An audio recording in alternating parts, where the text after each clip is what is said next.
Enterada la reina del expediente instruido con motivo de la comunicación del antecesor de Vuestra Excelencia de fecha 18 de marzo último, con la que remitía el convenio que había celebrado con el vecino rey Guillermo de Bimbia y conformándose con lo informado sobre el particular por el Consejo de Estado, en pleno ha tenido a bien prestar su real aprobación a la cláusula que aquel contiene, en el bien entendido que la contrata de los trabajadores de dicho país a que la cuarta se refiere habrá de verificarse siempre a plazos determinados y no muy largos, y bajo las garantías que mutuamente se acuerden a fin de evitar en todo el tiempo reclamaciones por parte de los negros contratados o de las potencias que, como la España, están interesadas en la extinción del tráfico de esclavos, y que la mencionada estipulación ha de considerarse como un mero convenio entre el gobernador de Fernando Po y el rey de Bimbia, que no ha de oponerse en tiempo alguno a las miras ulteriores del gobierno supremo respecto a sus relaciones con los territorios vecinos a esta isla. Tenemos, por ejemplo, en la colección de leyes coloniales de Miranda, que tenemos en la escuela, tenemos ese tratado. Y tenemos los demás también. Los tratados de Germanodora fueron firmados por auténticos reyes africanos. En marzo de 1883, un comerciante y armador alemán pidió la anexión de la costa de Camerún en oposición a sus rivales británicos y portugueses y para destruir el monopolio africano sobre el comercio con el interior. Su solicitud fue acogida el 19 de mayo de 1884 por el cónsul general de Alemania, Gustav Nachtigal, el cual luego, por medio de sus emisarios, indujo a reyes y caudillos de las costas a firmar tratados dotados de cláusulas que, de acuerdo con la interpretación alemana, significaban la cesión de derechos de soberanía, la ocupación efectiva de esos territorios que, como en otros casos, los jefes involucrados no aceptaban haber cedido, entre otras cosas porque no tenían poder para hacerlo. Se produjo de manera cruenta en diciembre de 1884 e implicó la destrucción de numerosas aldeas y el exterminio de sus poblaciones. Nachtigal proclamó asimismo la anexión de 35 kilómetros de costa situados entre el área de influencia Costa de Oro y una región sujeta a la influencia francesa, el Dahomey, hoy Benín. Esa zona fue la base de la expansión para la conquista de la colonia alemana de Togo. Como último tratado de protectorado firmado por un auténtico rey africano, citaremos el tratado del 15 de marzo de 1843, firmado por el rey Boncoro I de Corisco y sus dependencias con el comisario regio Juan José de Lerena y Bari. Corisco, los Eloibe y la desembocadura de Muni reconocían la autoridad del rey Benga Boncoro I, que en 1843 firmó un tratado con el español Lerena, ratificado después ante Guillermo de Aragón, cediendo el territorio de la desembocadura del río Muni a los españoles. Boncoro I murió en 1846 y fue sucedido por su hijo Boncoro II, aunque 2 años más tarde fue desbancado en la isla por Munga y su poder se redujo a los Benga del norte que vivían en Cabo San Juan. Aquí están los firmantes. Ahora, como un ejemplo vale más que 1000 palabras, vamos a hablar de los tratados de protectorado que firmó Francia y lo que firmó España en África y en la actual República de Guinea Ecuatorial, y veremos que Francia no firmó ni un tratado de protectorado con los reyes de Corisco. España sí firmó tratados que fueron también reconocidos por Francia, y esos tratados son los que fueron transmitidos a Guinea como Estado sucesor en el momento de la independencia. Como todas las potencias europeas que se habían lanzado a la conquista de África al sur de Sahara, Francia y España firmaron tratados de protectorado para asegurarse posesiones territoriales en África. Los tratados de protectorado fraudulentos de Francia eran fraudulentos, veremos por qué. Dividimos los tratados de protectorado firmados por Francia en el África al sur de Sahara, presentando sucesivamente los tratados firmados en la subregión de África Central y en el África del Oeste. Como ya hemos hablado bastante de África del Oeste, solo vamos a limitarnos a lo que Francia firmó en África Central, pero como el documento está, para quien esté interesado, ya lo podrán leer. Francia fue una de las principales potencias colonizadoras europeas en África y firmó varios tratados de protectorado con jefes, destacando en el Gabón la firma de varios, como lo que el negociante Amurú habría firmado con algunos jefes locales, emborrachando a Rey Glass. Se emborrachó a Rey Glass, donde está Libreville. En 1845, Francia publicó en el Bulletin de Loi los tratados firmados con indígenas de Gabón y del Muni desde 1838. De hecho, hacía trampas pretendiendo detener tratados válidos, en particular para el periodo de 1841 y 1845. Se trataba en realidad a menudo de acuerdos de comercio, tal es el caso de documentos firmados con el jefe Coacu. Francia no pudo haber firmado el Tratado de Protectorado en el año 1842, fecha en la que España concedió a Francia el derecho de establecer una base naval en el actual asentamiento de Libreville. En efecto, se ofreció a Francia por el gobierno español la isla de Fernando Po para instalar una base naval para reprimir la trata de esclavos. Como resultado de un debate sobre ese tema en la Cámara inglesa, en la que se pedía a España destruyese los establecimientos negreros establecidos en Cabo López, actual Port-Gentil, porque la colonia española llegaba donde está Port-Gentil ahora, casi todo Gabón. Cuando se clausuraron en 1817 lo de Corisco, aunque ya desde 1838 hubo tratos en este sentido. Como España no podía encargarse de este menester por sus guerras civiles internas, dio ese encargo a Francia al ofrecerse dicha nación, y esto fue la base de la instalación de Francia en los territorios de soberanía española, que iría ampliando en perjuicio de España desde el Gabón hacia el norte, pues ahí fue donde estableció el puesto de represión. Muy famoso fue el tratado firmado el 10 de septiembre de 1880 entre Sarvoñán de Brazza y el rey de Lobateque Tío. En efecto, el 10 de septiembre de 1870, en la orilla del río Congo, Pierre Sarvoñán de Brazza celebró un tratado en varios ejemplares con el jefe tradicional de Lobateque. Mediante ese tratado, la República Francesa estableció su protectorado en un vasto territorio que forma hoy parte del Congo, Brazzaville y Gabón.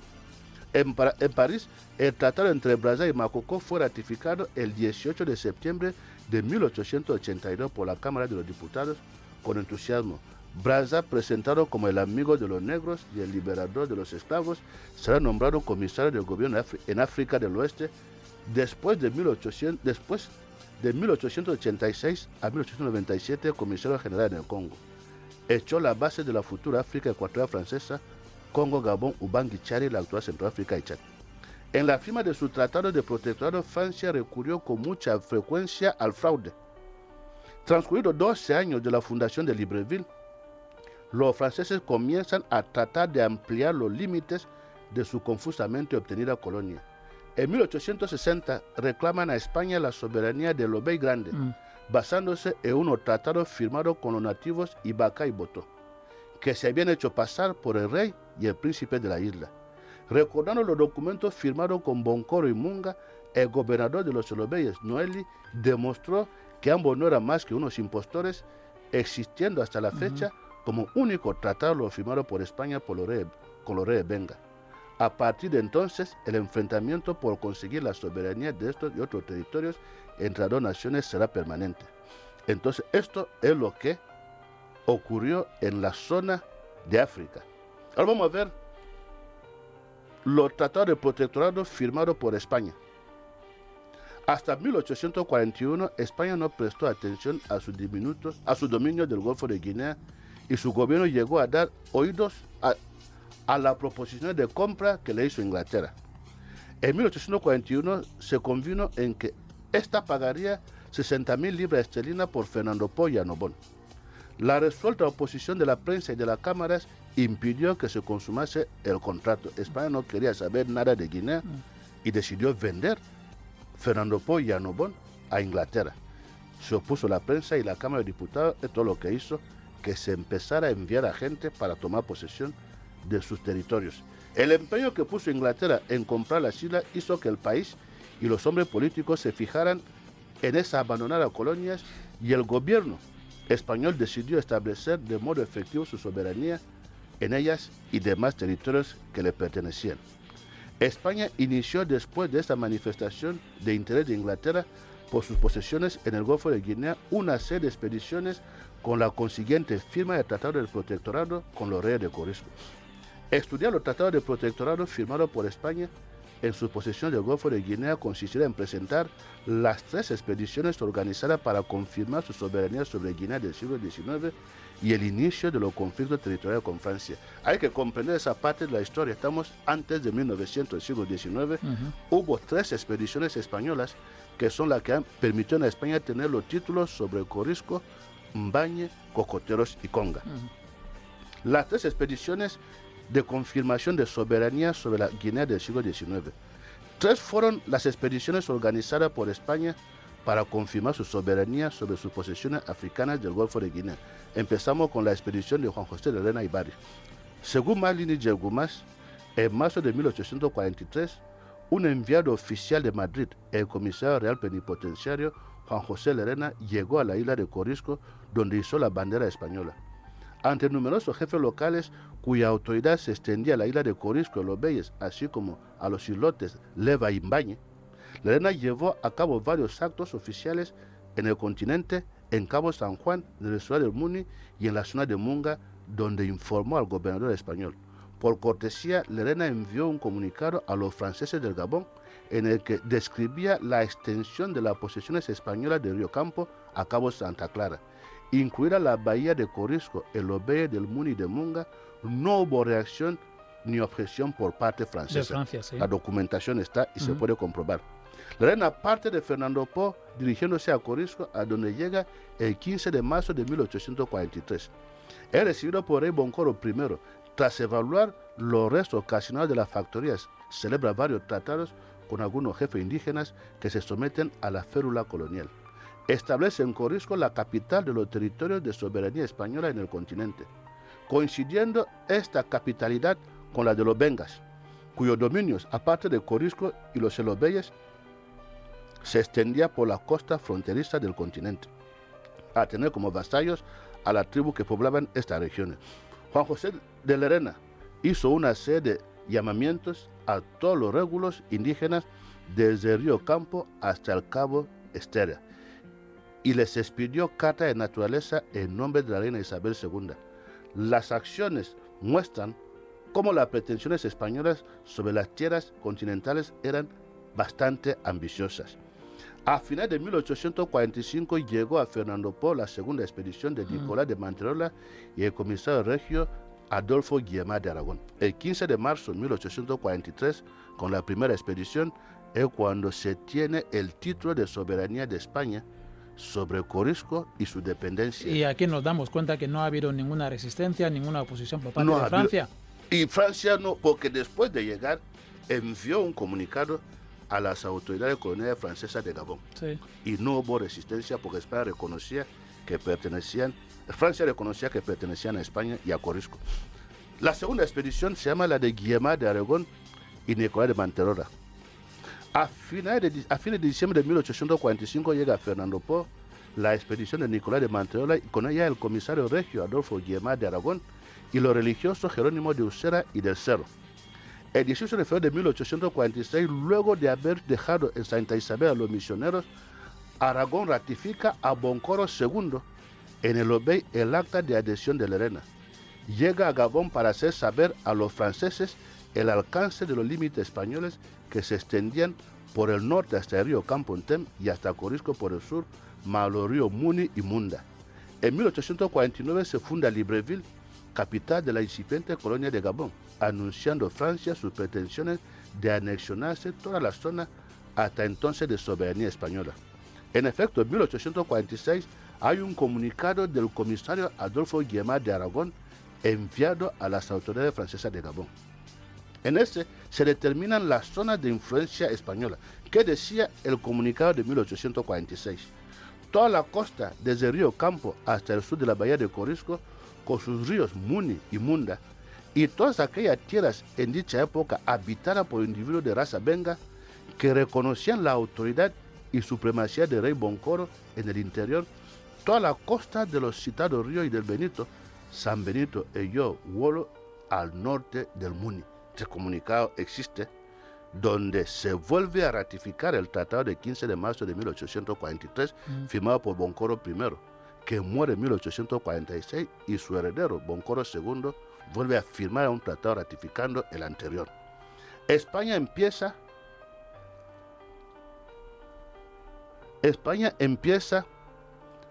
a vivir unos años de gran expansión política y militar.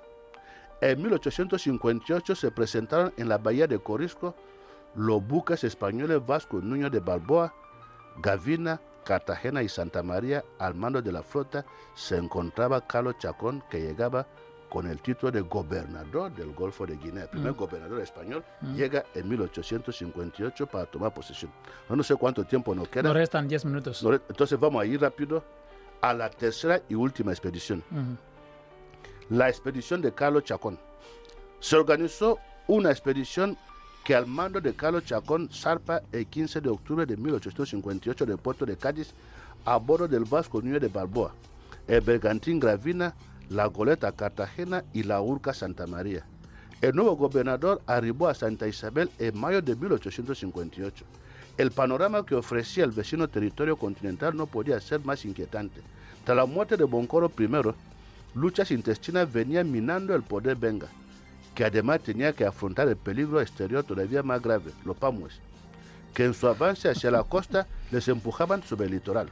Su sucesor, Fernando Boncoro II, se ve forzado a luchar con Imunga, Otambo, Jack y otros pretendientes. Y la unidad benga desaparece para siempre, escindiéndose en dos facciones, corisqueña y continental. Imunga queda dueño de Corisco y Boncoro huye a tierra firme, estableciéndose con sus parciales en la región de Cabo San Juan. Con ambos entrará en trato Chacón, quien después de dotar a la colonia de su primer estatuto orgánico, emprende una activa política de mejoras materiales, al tiempo que afirmaba la soberanía española sobre aquellos territorios. Nombra a Imunga vicegobernador de Corisco, El Obees y costa adyacente, facultándole para percibir 50 francos en concepto de derechos aduaneros de todo buque que penetrase en el Muni. A su rival le convierte en delegado suyo para toda la región que controlaba, y en la postrimería de aquel mismo año otorga la nacionalidad española a los caciques independientes asentados entre Cabo Esteras y Punto Santa Clara. Chacón toma posesión de su cargo de mano de Lindager, el cual nombra teniente coronel interino, confirma las leyes que hasta entonces regían en la isla y ordena la salida de los misioneros protestantes. El 23 de julio del mismo año nombraba teniente gobernador de Corisco, de los Elobeyes y de los territorios costeros del Muni a rey Benga Munga. Asimismo entregaba carta de nacionalidad a Boncoro II, que al igual que su antepasado ratifica su sumisión, cuyos dominios abarcaban desde la orilla izquierda del campo hasta el Cabo San Juan. El 16 de diciembre de 1858 termina su mandato siendo sustituido por el brigadier José de la Gándara. Entonces, como no creo que nos quede tiempo, bueno, nos quedan 12 minutos, ¿no? No, quedan 7.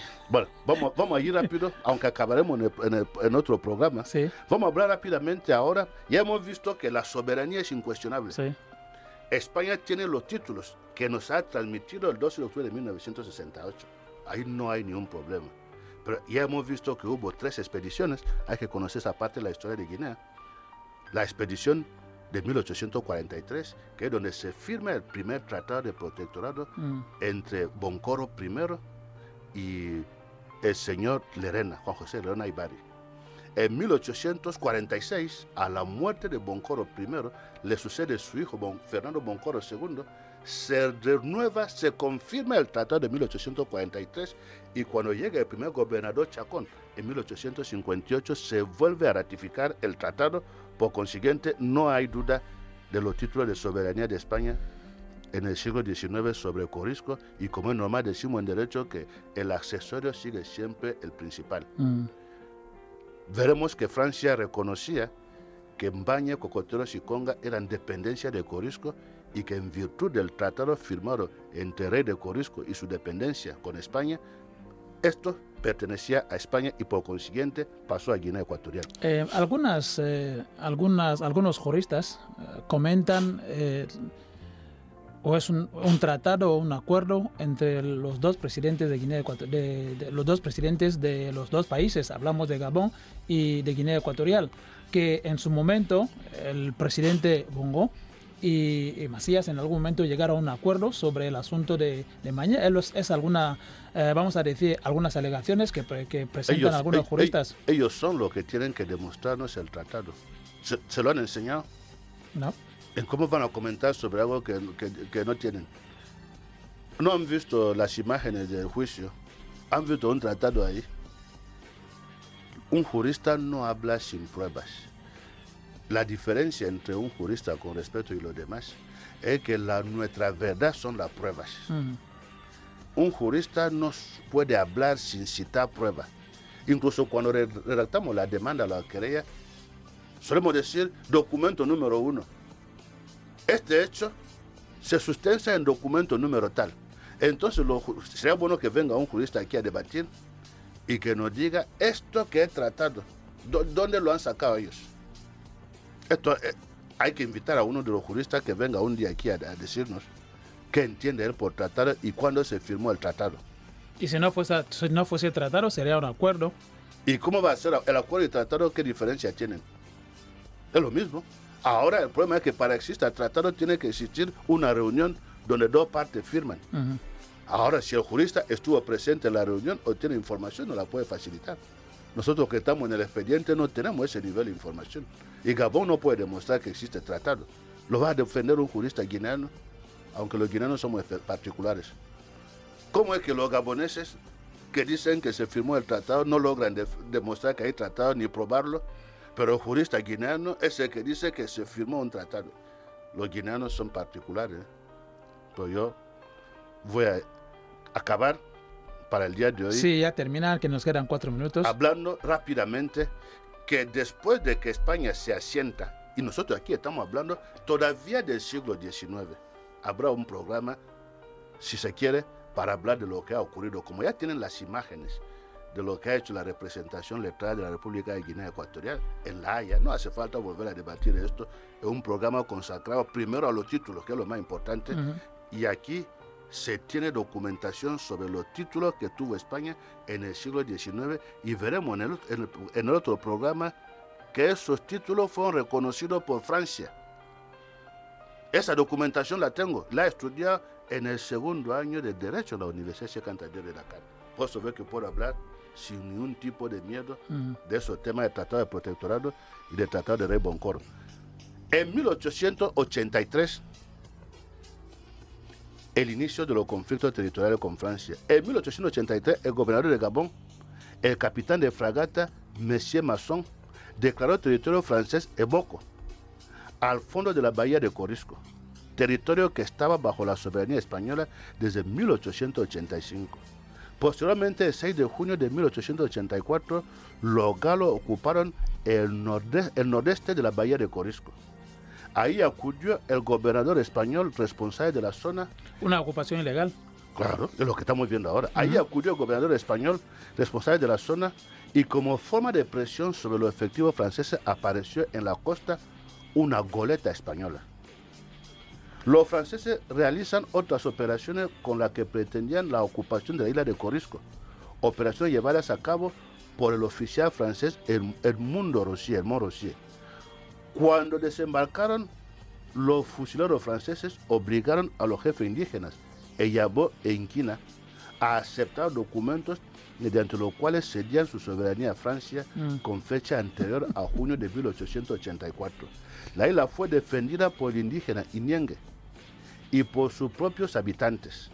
Atacaron a la tropa galas y amenazó con pasar a cuchillo todos los efectivos que se encontraban en tierra y a los que estaban en el buque Messange. Tras el ultimátum de los corisqueños, las tropas francesas se retiraron a Gabón.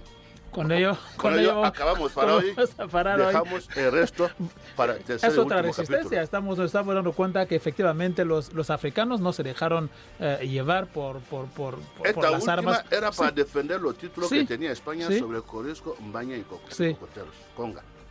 De acuerdo. Muchísimas gracias, doctor, por esa ilustración. Gracias por acudir al programa, señores. Cuando restan precisamente 2 minutos, nosotros ya cerramos por completo el programa Reflexiones Jurídicas. Vamos a recibir esta llamada especialmente para tratar de comprender. Buenas tardes. Buenas tardes. Muchísimas gracias, señor. Por favor, ¿usted se llama? Levi. Señor Levi, adelante, por favor, por cuestión de tiempo. Sí, estoy siguiendo muy de cerca el alegato del doctor. Sí, lo que quiero preguntarle es que habla mucho de Corisco y el archipiélago en litigio es el Embañe. ¿Cómo conecta esas dos islas, por favor? Muchísimas gracias, señor Levy. Doctor. Es fácil. Donde pasaba sus vacaciones el rey de Corisco era en Embañe, Cocoteros y Conga.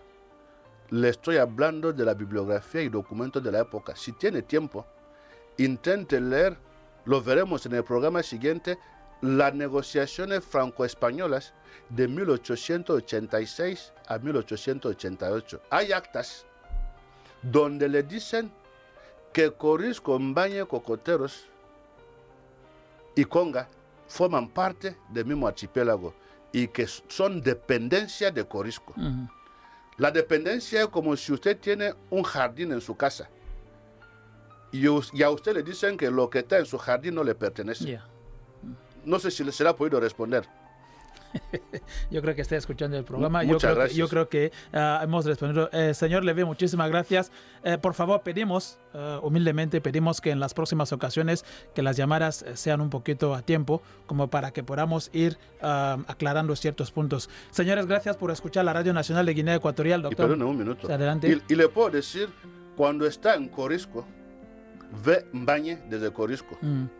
Porque tenemos fotos y hay gente de la Comisión de Frontera de Guinea que está en Corisco. Desde Corisco se hace fotos sobre Embañe, porque Embañe es dependencia de Corisco. Desde Gabón no se ve Embañe.